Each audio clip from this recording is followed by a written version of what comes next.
Hello. अगर आपको मेरी वीडियो अच्छी लगे तो लाइक शेयर और सब्सक्राइब ज़रूर करें। रात की स्याही आसमान पर फैल चुकी थी। शहर का शोर मध्यम हो रहा था। अहमद, एक नौजवान लड़का, अपनी बेवा माँ के सपनों को पूरा करने के लिए दिन रात मेहनत कर रहा था। वो अपनी कमजोर माँ के साथ एक छोटे से गांव में रहता था, जिसके वालिद का साया बचपन में ही उठ गया था। अहमद ने एक रिक्शा किराए पर लेकर शहर में चलाना शुरू किया, ताकि अपनी माँ को आराम दे सके। एक शाम अहमद रिक्शे से अपने गांव लौट रहा था कि अचानक रिक्शा खराब हो गया।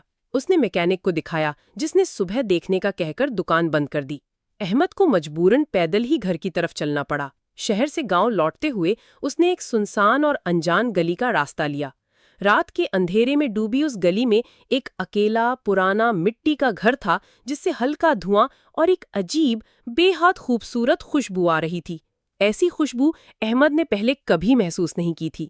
उसकी भूख जाग उठी और वो उस जादुई खुशबू के पीछे उस घर की तरफ खिंचा चला गया।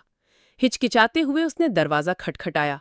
एक लड़की ने दरवाजा खोला, जिसका चेहरा चादर से ढका था, मगर उसकी गहरी हरी आंखें किसी जादुई जंगल की कहानियां सुना रही थीं। अहमद ने अपनी जिंदगी में ऐसी आंखें कभी नहीं देखी थीं। उसने हकलाते हुए खाने के लिए पूछा। लड़की ने मुस्कुराकर कहा, मैं यहाँ खाना बनाकर बेचती हूँ। यहाँ सिर्फ वही लोग आते हैं जो रास्ता भूल जाते हैं। उसने अहमद को अंदर बिठाया और थोड़ी देर में एक बड़ी प्लेट में बिरयानी लाई। बिरयानी की खुशबू में एक अजीब सी मिठास और गर्माहट थी।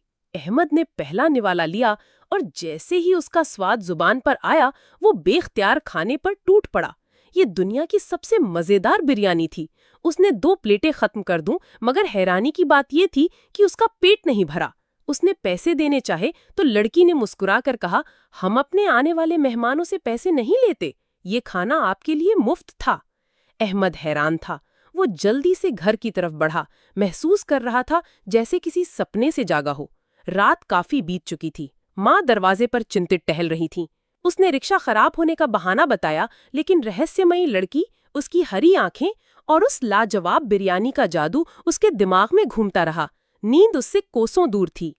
3 दिन तक अहमद उसी उधेड़ बुन में रहा। आखिरकार वो हिम्मत करके दोबारा उस गली की तरफ निकल पड़ा। घर से अब भी वही धुआं और जादुई खुशबू आ रही थी। लड़की ने दरवाजा खोला और मुस्कुराकर उसका स्वागत किया। आप दोबारा आ गए। आज भी उसने अहमद को मुफ्त खाना खिलाया। हमारे यहाँ आज बड़ी दावत थी। खाने के बाद घर पहुंचते ही अहमद के होश उड़ गए। रिक्शे की चाबियां गायब थीं। उसे याद आया कि वो उन्हें खाने के दौरान वहीं छोड़ आया था। रात के अंधेरे और मूसलाधार बारिश में भीगता हुआ अहमद वापस उसी घर की तरफ भागा। उसने दरवाजा खटखटाया। इस बार लड़की ने चेहरे से नकाब हटा दिया। अहमद को लगा जैसे उसकी दुनिया थम गई हो। ऐसी खूबसूरती उसने कभी नहीं देखी थी। लड़की ने चाबियां दी और चाय पिलाई। जब अहमद जाने लगा तो लड़की की आवाज आई, मैं तुम्हारे जज्बात समझ सकती हूँ अहमद। जो जज्बात तुम मेरे लिए रखते हो, मैं भी वही तुम्हारे लिए रखती हूँ। पहली नजर में ही तुमसे मोहब्बत हो गई थी। अहमद के कदम वहीं रुक गए। ये सब एक इत्तेफाक नहीं था कि तुम्हारा रिक्शा खराब हुआ। मैं जानबूझकर तुम्हें यहाँ लाई थी। मैं तुम्हें पहले से जानती हूँ अहमद। मैं एक इंसान नहीं हूँ अहमद। मैं एक जिन हूँ। मेरा ताल्लुक एक जिन्नात के घराने से है और ये पूरा गांव हमारी बस्ती है। अहमद के जिस्म में सनसनी दौड़ गई। ये मुमकिन नहीं है। उसकी जुबान लड़खड़ा गई। यही सच है अहमद। मैं खाना नहीं बनाती। वो सब तुम्हारे लिए एक फरेब था। मैं तुम्हें अपनी दुनिया में खींचना नहीं चाहती। मैं जानती हूँ कि इंसान और जिन्नात का मेल मुमकिन नहीं, इसीलिए मैं तुम्हें मजीद अपने करीब नहीं आने देना चाहती। हमारे रास्ते अलग हैं और हमेशा अलग ही रहेंगे। अहमद सकते में खड़ा था। उसने मोहब्बत और खौफ के मिले जुले जज्बात से उसे देखा, फिर तेजी से बाहर निकल आया। बारिश अभी भी बरस रही थी, मगर अहमद के दिल में एक तूफान उठ चुका था। अगली सुबह रिक्शे पर शहर जाते हुए उसे एक बूढ़ा आदमी मिला। बूढ़े ने उसे बताया कि वो उस बस्ती की तरफ जाते हुए देखा गया है। बेटा, क्या तुम्हें मालूम नहीं कि वो जिन्नात की बस्ती है? वहां सब कुछ खुद ब खुद होता है। इंसान वहां नहीं जा सकते। वो दुनिया हमारी दुनिया नहीं है। अहमद ने बताया कि वहां एक लड़की रहती है। बूढ़ा मुस्कुराया। वो लड़की भी जिन्नात है।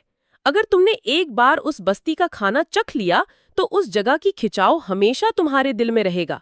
तुम चाहोगे कि वापस जाओ, चाहोगे कि वो लड़की तुम्हें फिर से मिले। लेकिन सुनो, ऐसा संभव नहीं। वो हमारे जहां की नहीं है। बूढ़े ने उसे सलाह दी, यही बेहतर है बेटा, भूल जाओ इस सबको, अपनी जिंदगी में आगे बढ़ो। अहमद का दिल टूट गया। वो समझ गया कि ये सब एक धोखा था और वो लड़की कभी उसकी हो ही नहीं सकती थी। समय बीतता गया। अहमद ने लाख कोशिशों के बावजूद उस चेहरे, उन हरी आंखों और उस रहस्यमयी मुस्कान को भुला नहीं पाया। उसने दोबारा कभी उन गलियों का रुख नहीं किया और ना ही उसे वो लड़की दोबारा कभी नजर आई। मगर एक चीज हमेशा उसके साथ रही, वो खुशबू, वो रहस्यमयी खुशबू जो अब भी कभी कभार उसकी सांसों में बसी हुई महसूस होती थी। जैसे वो जिन्नात की मोहब्बत की सरगोशी हो जो हमेशा के लिए उसके वजूद का हिस्सा बन चुकी थी। अहमद की शादी हो चुकी थी और वो 2 बच्चों का पिता भी बन चुका था, मगर ये राज आज भी उसके दिल में कहीं ना कहीं दफन था। उन हरी आंखों को वो आज भी नहीं भूल पाया था।